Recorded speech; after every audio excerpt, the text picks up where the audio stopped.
CJ 대한통운이 초대형 택배터미널을 건설 중인 가운데 해당 지역에서 교통대란이 예상돼 논란이라는 소식 전해드린 바 있습니다. 그런데 CJ 대한통운 같은 사업자가 관련 문제에 아무런 책임을 지지 않아도 되게끔 현행법이 제도적으로 특혜를 주고 있다는 지적이 나오고 있습니다. 자세한 내용 권호철 기자가 단독으로 취재했습니다. 아시아 최대 규모라는 CJ 대한통운 택배 물류터미널이 들어서는 경기도 광주시 초월읍. 터미널 완공을 앞둔 지금 교통난이 우려되고 있습니다.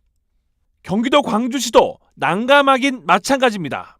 시설들이 들어왔을 때 이제 또 한 번 걸릴 수 있는 그런 법적 제도적 장치가 있었어야 되는데 이제 규제개혁 트렌드에 따라서 기존의 물류단지에 대해서 받으면 어느 정도 규모 시설이 들어와도 교평을 받지 아니한다고 딱 명시가 돼 있다 보니까 현행법은 물류단지 부지에 면적에 대한 교통 영향 평가만 실시할 뿐 CJ 대한통운 물류터미널 같은 건축물은 교통 영향 평가에서 제외됩니다.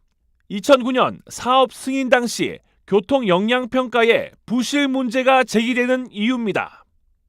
하지만 국토교통부는 현행법상 문제가 전혀 없다는 입장입니다. 10년이 넘었는데 그동안 이게 문제가 됐다면 끊임없이 건의를 한다든지 개정해달라 얘기를 했을 텐데 그런 게 한 번도 없었거든요. 덕분에 CJ 대한통운 물류터미널 인근 주민들은 필연적으로 발생하는 물류기지 교통대란의 짐을 고스란히 떠안게 됐습니다. 사업자한테는 규제 개혁이었지만 사는 사람들 입장에서는 과연 규제 개혁이냐? 아니거든요. 그 사람들한테는 생활 불편이 되거든요.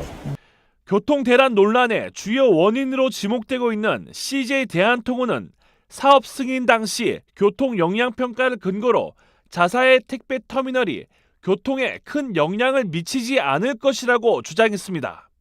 뿐만 아니라 교통대란의 해법으로 제기되는 중부 IC 개설에 대한 부담도 지방자치단체가 해야 할 일이지 본인들과는 무관하다는 점을 분명히 했습니다. 경기도 광주 지역에 교통대란이 발생해도 CJ 대한통운에 관련 비용을 강제할 법 제도적 장치가 전혀 없기 때문입니다.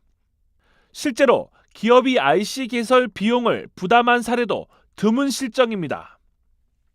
한국도로공사 측에 따르면 교통 문제 때문에 IC 등 도로 확충에 기업이 돈을 댄 사례는 1976년 삼성이 자연농원을 지으며 영동선 마성 IC 개설비 전액을 부담한 것 외엔 없습니다.